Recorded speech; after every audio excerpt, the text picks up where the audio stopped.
छोटे शेयरों की छलांग और दर्शकों के काफी सारे सवाल हमें मिलने लगे हैं ऑलरेडी। और अगला सवाल हमें मिला है आद्विक जैन साहब का, पॉली मेडिकेयर। इसमें क्या करें सर, 2080 रुपए के लिए हुए हैं इन्होंने। पॉलीमेड। पॉलीमेड सर 1804 रुपए तक नीचे आते हुए दिख रहा है। फिलहाल तो बाइंग पैटर्न नहीं है। 1804 प्रोटेक्ट होता है तो बाइंग पैटर्न बनेगा। फिलहाल 1804 आने की प्रोबेबिलिटी बहुत हाई है। ठीक है। ये बोल रहे हैं कि इसकी कैपिटल पारादीप फॉस्फेट में शिफ्ट कर दें क्या, वो ठीक डिसीजन है? मेरे को नहीं लग रहा है सर। मैं जिस हिसाब का पैटर्न चला हुआ है, पारादीप फॉस्फेट या तो 155 तक नीचे प्रॉफिट बुकिंग आराम से दे सकता है, या फिर 6-8 महीने कंसोलिडेशन में जा सकता है। दोनों ही केस में पैसा नहीं बनेगा। तो अगर आपको शिफ्ट भी करना है तो बेटर है कि इस समय टाटा स्टील चलना स्टार्ट किया है, टाटा स्टील में शिफ्ट कर लीजिए। ठीक है। ओझा साहब, आपका सवाल ले लिया है सर टालब्रोस ऑटो पर, जो आपने सुपर चैट में भेजा था। आप कृपया वीडियो को देख लीजिए, आपका सवाल डिस्कस हो चुका है सर। अगला सवाल मिला है गुंजन जी का, ये एरिस इंफ्रा पर पूछ रही है सर। 162 रुपए का लिया हुआ है, एग्जिट लेवल क्या होगा? एरिस इंफ्रा सर 153.75 लेवल को अगेन जो हम डिस्कस कर रहे थे कि 2 दिन लगा के स्वीप कर सकता है। 2 दिन लगा के प्रॉपरली स्वीप किया है। मैं वीकेंड तक का वेट करूंगा। अगर ये 160 के आसपास क्लोज करता है तो वापस से 179 तक के लिए बाई करके चलेंगे। ठीक है। भीकम शर्मा जी का सवाल है सर, जीएमएम फॉडलर, इनके पास 1810 रुपए के कुछ शेयर पड़े हुए हैं। बोल रहे हैं कि लॉस बुक करके दूसरे स्टॉक में शिफ्ट कर लूं क्या? जीएमएम फॉडलर सर एक सेकंड होगी। नहीं सर, जीएमएम फॉडलर 1400 रुपए से नीचे 1000 रुपए तक आया है। मेरे को नहीं लग रहा है स्टॉक में किसी भी तरह की अपमूव है। 988 का पहला टारगेट आते हुए दिख रहा है। तो इनके तो 1810 के हैं अंशुल भाई, तो ये तो यहाँ पर थोड़ा सा फंसा हुआ मामला है, क्योंकि इनकी खरीद से करीब करीब ये काउंटर 40 से 45% नीचे है। और यहाँ पर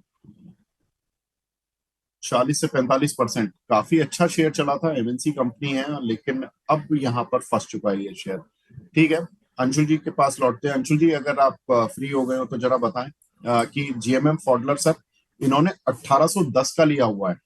अब क्या करें सर, 988 अगर जा रहा है, या आप जो लेवल बता रहे हो वहां तक जा रहा है, वहां से कोई बाउंस बैक आने की प्रोबेबिलिटी या कोई एवरेजिंग की स्ट्रेटेजी हो, या लॉस बुक ही कर लें, निकल ही जाए? तो देखिए ईमानदारी से, मतलब अगर मेरे को डिप्लोमेटिक जवाब देना है बचने के लिए कि अपनी गर्दन ना फंसे, तो आई वुड सजेस्ट कि अब इतना लॉस हो गया, आप होल्ड करके रखिए, थोड़ा सा और समय देखिए। बट ईमानदारी से बाइंग क्लाइमेक्स 2020 में हुआ है जिसका टारगेट 625 रुपए है। तो मेरे को 625 आते हुए आराम से दिख रहा है। 988 तो इमीडिएट सपोर्ट है, ये टेस्ट होते हुए दिख रहा है। तो मैं अपनी गर्दन निकाल के तलवार की धार पर रख के बोल रहा हूँ, 625 रुपए आते हुए दिख रहा है। निकल जाएंगे ज्यादा बेहतर रहेगा।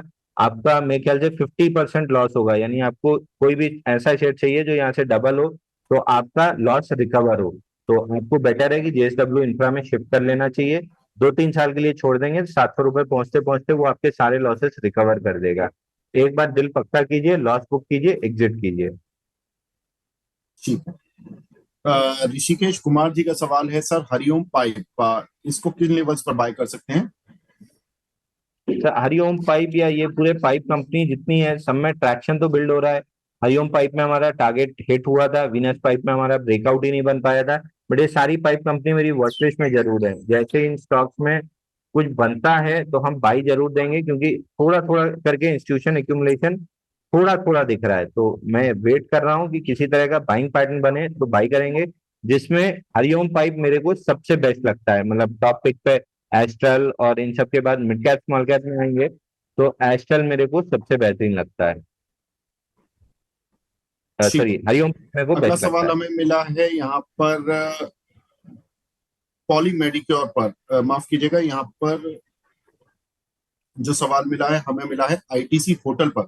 आईटीसी होटल पर सर, आपकी राय? सर आईटीसी होटल में लास्ट टाइम हमारे टारगेट जब कंप्लीट हुए थे तब से हम कंसोलिडेशन एक्सपेक्ट कर रहे हैं। तब से कंसोलिडेशन में ही चल रहा है। और ठीक है। नीरज प्रोबेबली ये सिंह जी पूछ रहे हैं सर, इटर्नल 1 साल के लिए कैसा लग रहा है आपको? जी सर, आईटीसी होटल में अभी भी प्रोबेबली कंसोलिडेशन कंप्लीट नहीं हुआ है। 222 का सपोर्ट टूटा है, तो एक बार के लिए 206 रुपए तक नीचे आ सकता है। तो आईटीसी होटल फिलहाल के लिए होल्ड करके, सॉरी, अभी कोई बाइंग नहीं करना है। नीचे में जब 205 207 इस जोन में आके अगर कहीं सपोर्ट बनाने लगा तो बाई करेंगे। अगला स्टॉक कौन सा था सर? आप क्या पूछ रहे हैं अंशुली? ये आईटीसी के बाद वाला कौन सा स्टॉक था? नहीं, ये बस इटर्नल ही है सर। इनका एक सवाल, अगला सवाल मैं ले रहा हूं अभी आपसे। अगला सवाल है दिवाकर पांडे जी का। अदानी ग्रीन 1056 पे इन्होंने कुछ शेयर लिए हुए हैं 3 मंथ के लिए। अभी इस पे क्या कर सकते हैं? मैं दोनों कवर कर ले रहा हूँ सर, अदानी ग्रीन और एटर्नल। अदानी ग्रीन मेरे पर्सनल पोर्टफोलियो में है, तो कोई बाई सेल स्टॉप लॉस की सलाह नहीं है। 20 डे मूविंग एवरेज प्रोटेक्ट हुआ है, तो यहाँ से पुट राइटिंग करना स्टार्ट कर सकते हैं हम लोग। ऊपर में 1126 जब आएगा तो अपनी पुट राइटिंग को काट लेंगे। डिलीवरी वाली पोजीशन मेरी एज इट इज बनी हुई है, तो buy sell stop loss target की सलाह नहीं है। एटर्नल में थोड़ी सी अब यहाँ पे प्रॉफिट बुकिंग हावी होती हुई दिख रही है। आज के अपमूव में वॉल्यूम नहीं है। किसी भी सूरत में इटरनल 320 रुपए के नीचे जैसे ही क्लोज करे, आप अपनी प्रॉफिट बुक कर लीजिएगा, क्योंकि 320 टूटने के बाद सीधा सीधा पहले 286 रुपए आएगा। संजीत कुमार जी पूछ रहे हैं सर, FL3I, इस पर आपकी शॉर्ट टर्म और लॉन्ग टर्म राय? सर एक बार स्टॉक का नाम रिपीट कीजिए। सर FL3I, AFFLE3I, ये स्क्रीन पर आ गया। 1927 रुपए का शेयर है sir. Apple Apple limited weakness लग रही है sir. Clearly 10-20 day moving average का ब्रेकडाउन है, और 50 डे मूविंग एवरेज का भी ब्रेकडाउन आया है। तो स्टॉक में पहले एक राउंड प्रॉफिट बुकिंग 1870 तक आ सकती है। 1870 नहीं टूटना चाहिए, क्योंकि 1870 अगर टूटा तो फिर लंबे करेक्शन में जाएगा। अभी फिलहाल 1870 आते हुए दिख रहा है, वहां पे दोबारा सवाल पूछ लीजिएगा। ठीक है। एक हमारे दर्शक हैं, वो पूछे हैं नीला इंफ्रा 12 रुपए का लिया हुआ है सर, इस पर क्या करें? 1 साल का व्यू चाहते हैं। सर नीला, ये नीला वाली दोनों कंपनी हमारी जो माइक्रो कैप या जिसको पेनी स्टॉक कहते हैं, वो टीम ट्रैक करती है। नीला स्पेस में हमने बाई दिया था, ठीक ठाक 20% का मूव मिला है। नीला इंफ्रा भी हमारी वॉच लिस्ट में जरूर है, बट अभी कोई बाइंग पैटर्न बना नहीं है। हालांकि एक बाइंग पैटर्न इसने 29 सितंबर मंडे को फेल भी किया है, तो अभी तो इसमें कोई बाइंग की सलाह नहीं है। लेकिन अगर बनेगी तो जो पेनी स्टॉक्स वॉच करती है हमारी टीम, उनकी वॉच लिस्ट में जरूर है। ठीक है। राहुल लालवानी जी का सवाल है सर, गुड लक इंडिया 1300 रुपए क्रॉस कर लिया सर शॉर्ट टर्म में, 6 मंथ का व्यू चाहते हैं। गुड लक इंडिया पर सर आपका व्यू 6 मंथ्स के लिए? गुड लक इंडिया में वीकली चार्ट पे अच्छा ब्रेकआउट बन रहा है सर। अगर 1228 1280 इस जोन के ऊपर क्लोजिंग होती है वीकली बेसिस पे, यानी आज के सेशन में अगर 1300 के ऊपर ही क्लोज कर लेता है तो ब्रेकआउट कंफर्म हो जाएगा, 1500 का टारगेट खुल जाएगा। ठीक है। टीआई पर आपका short term view Niharika Kaushik ji पूछ रही हैं। ट्रैक्टर्स इंडिया होगा I think TI. TI Tilak Nagar industry है सर। टीआई अगर सिर्फ पूछ रहे हैं तो टीआई 60 ही वाला। लिखा है। ट्रैक्टर्स है या कौन सा? टीआई 460 रुपए में तो तिलक नगर इंडस्ट्री दिख रहा है मेरे को। तिलक नगर, ठीक है। तिलक नगर इंडस्ट्री भी हो सकता है, बिल्कुल ठीक है सर। तिलक नगर इंडस्ट्रीज पर आपकी राय दे दीजिए फिर। तो तिलक नगर इंडस्ट्री हमारी एक्टिव वॉच लिस्ट में है। ऊपर में 488 निकलते ही से हम इसमें बाई देना स्टार्ट करेंगे। एक्टिव वॉच लिस्ट में है। रिजल्ट भी पिछले 2 क्वार्टर में 145 120% ईपीएस ग्रोथ है। 13 और 18% सेल्स ग्रोथ है। मार्जिन थोड़ी सी 18 से घट के 13% हुई है, बट उसके बाद भी ईपीएस ग्रोथ आई है, तो कंपनी अच्छी परफॉर्म करनी चाहिए। लेकिन 488 480 ये जोन निकलने के बाद हम बाई देना स्टार्ट करेंगे। प्रीएम्प्टिव अगर आप लेना ही चाहते हैं तो यहाँ पे ले सकते हैं। मैं 488 के बाद स्टार्ट करूंगा। ठीक है। तो यहाँ पर राय मिली है मैम आपको। आगे बढ़ते हैं। अ, एक हमारे दर्शक हैं पार्थानाथ जी, वो बोल रहे हैं सर हैप्पी दशहरा आप दोनों को। सर आपको भी हार्दिक बधाई। हालांकि अब दशहरा निकल गया, लेकिन चलिए कोई बात नहीं। बधाइयाँ जो हैं वो आपकी सर, अ, न, हम उसको पूरे दिल से लेते हैं। और आपको भी ये बधाइयाँ। आगे आपका साल शुभ हो, मंगलमय हो, बुराइयों का अंत हो। सर ट्रेंड बाय करना चाहते हैं, आप बोलेंगे तो ही बाय करूंगा। अच्छा अंशुल भाई, कन्विक्शन आप पर पूरा है। ट्रेंड सर मेरे मुंह से ट्रेंड कभी बाई निकलेगा ही नहीं। मैं कभी ट्रेंड पे, अभी जब तक 4197 नहीं आ जाता है तब तक मैं ट्रेंड में किसी तरह का कोई बाई नहीं दूंगा, क्योंकि बाइंग क्लाइमेक्स हुआ है 7277 पे, तब से 4196 का टारगेट दिख रहा है। और बीच में जब 7200 6266 तक पुल बैक भी आया था, तब भी हम क्लियर थे कि माल बेच के चलिए, नीचे 4197 का जो बाइंग क्लाइमेक्स का टारगेट है ये आएगा। ठीक है। एक हमारे दर्शक हैं वनीश भंसाली जी, ये पूछे हैं, सर अल्ट्राटेक सीमेंट का इस पर एक महीने का व्यू क्या रहेगा?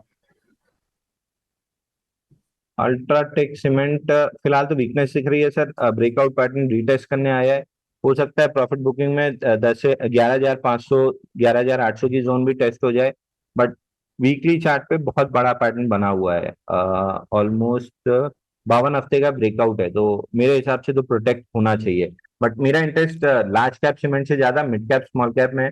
लार्ज कैप में मैं एसीसी ज्यादा पसंद करता हूँ, क्योंकि ऑलरेडी 20-22% गिरा हुआ है, उसमें रिकवरी ऑल टाइम हाई तक ज्यादा अच्छे से आ जाएगी। तो I am more interested in ACC, लेकिन ऐसा नहीं है कि ग्रासिम अल्ट्राटेक मेरी वॉच लिस्ट में नहीं है, हमने बाई भी दिया हुआ है क्लाइंट्स को। ठीक है। शिपिंग कॉर्पोरेशन और सन फार्मा, सर ये पूछ रहे हैं संजय सुनेजा जी, बोल रहे हैं कि सर इनके 2030 तक के टारगेट बता दीजिए अगले, मतलब ये तो 5 साल का पूछ रहे हैं सर, कोई जो भी चार्ट पे आपको लॉन्ग टर्म दिख रहा हो वो बता दीजिए। सर मैं पीएसयू में बिल्कुल भी कोई इंटरेस्टेड नहीं हूँ। मैं पीएसयू में केवल और केवल आईयूसीएल, एचपीसीएल, बीपीसीएल, गेल, इन चार में, इसके अलावा एडा में जेंसॉल वाला लफड़ा ना हुआ होता तो अभी तक तो वो अच्छा खासा चल गया होता। तो ये 4-5 स्टॉक ही मेरी वॉच लिस्ट में है पीएसयू स्पेस में। एससीआई नहीं है। एससीआई ट्रेडिंग के लिहाज से जरूर है 260 तक के लिए, बाकी उससे ऊपर मैं नहीं देख रहा हूँ। ठीक है। सचिन जी पूछ रहे हैं, सर एचडीएफसी बैंक, इस पर आपकी राय, एचडीएफसी बैंक पर अभी क्या करना चाहिए?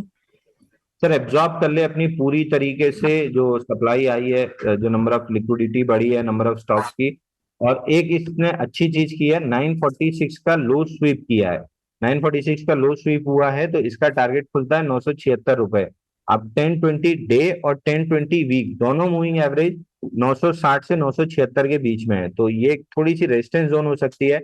मैं नहीं बोल रहा हूँ यहाँ से रिजेक्ट होकर नीचे आ जाएगा, बट हाई लाइकली है कि इस जोन में एब्जॉर्ब करेगा पूरी सप्लाई को और उसके बाद 976 निकालेगा। तो अगर आपको मोमेंटम चाहिए थोड़ा सा तो 976-50 निकलने दीजिए, उसके बाद सारे रेजिस्टेंस क्लियर हो जाएंगे, आसानी से स्मूथ अप मूव मिलेगी। तो भले 15 रुपए महंगा खरीदिए लेकिन फ्रस्ट्रेशन नहीं रहेगा। 15 रुपए महंगा खरीदने में ये होगा कि फटाफट और 50 रुपए ऊपर आपको फटाफट मिल जाएगा। तो मैं बुलिश हूँ एचडीएफसी बैंक पे, बट 976 निकलने के बाद मैं बाइंग करना स्टार्ट करूंगा। ठीक है। अनुपम कुमार जी का सवाल है, एनएमडीसी, ये इन्होंने 72 रुपए 50 पैसे के लिए हुए हैं, इस पर आपकी राय? सर एनडीसी में 37 वीक्स का ब्रेकआउट बना है, जिसका पहला रेजिस्टेंस था, नॉट टारगेट, रेजिस्टेंस 79 का, और 78.45 से लौटा था लास्ट वीक में। करंट वीक में वापस अटेम्प्ट मार रहा है, तो 79 आते हुए दिख रहा है। 79 जैसे निकलेगा स्टॉक में अच्छी तेजी डेवलप होगी, प्रोबेबली समवेयर अराउंड 86.97 या 87 रुपीज पकड़ लीजिए यहाँ तक के लिए। ठीक है। अमान खान जी का सवाल है, सर अतुल ऑटो, इस पर आपकी राय? 2 साल का टारगेट जानना चाहते हैं। तो कौन सा auto? Atul auto, Atul Atul auto. Auto 2 साल का टारगेट। सर अतुल ऑटो में अब पूरी करेक्शन कंप्लीट होने के बाद 4 हफ्ते पहले इंस्टीट्यूशन वॉल्यूम आया था, 844 रुपए से नॉन स्टॉप गिरा था 400 रुपए तक, 50% करेक्शन। 1 सितंबर वाले वीक में अच्छी खासी इंस्टीट्यूशन वॉल्यूम थी, वीकली चार्ट पे ऑलमोस्ट 5,194% वॉल्यूम राइज। चौथा हफ्ता है उसके बाद कंसोलिडेशन का, तो अपने फैग एंड पे कंसोलिडेशन के, अगर ये मदर बार का लो जो 426 पे है, ये नहीं टूटता है तो स्टॉक में आराम से 640 तक की अपसाइड बनेगी। रिस्की बेट है, क्वांटिटी कम रखिएगा, बट प्ले करने जैसा है। ठीक है। निष्ठा श्रीवास्तव, सीडीएसएल परचेज किया हुआ है इन्होंने 1411 पर, टारगेट क्या रखे 3 महीने के लिए? सर वीकनेस तो दिख रही है, पुल बैक में एक बार 1530 1540 तक आएगा, वहां पे दोबारा सवाल पूछ लीजिएगा, क्योंकि 16 से 21 दो बार रिजेक्ट कर चुका है। 1530 नहीं निकाला तो वापस डाउन मूव आएगी, 1530 निकाल लिया तो 1621 तक जाएगा। ठीक है सर। लास्ट सवाल ले रहा हूँ, बिरला सॉफ्ट में क्या करें? 389 के लिए हुए हैं, Z2A एडिटिंग के नाम से आईडी बना हुआ है। सर बिरला सॉफ्ट मेरी वॉच लिस्ट में कतई कभी नहीं रहा है, जब से इसने बाइंग क्लाइमेक्स का 671 का लेवल तोड़ा है। 325 का टारगेट था जो टेस्ट करके बाउंस बैक किया, दोबारा उसी लेवल को टेस्ट करने जा रहा है। तो नेक्स्ट लेग में अगर 325 टूट गया तो 290 और बल्कि 270, और अगर 325 प्रोटेक्ट हुआ तो एक बाउंस बैक 375 400 तक आ सकती है।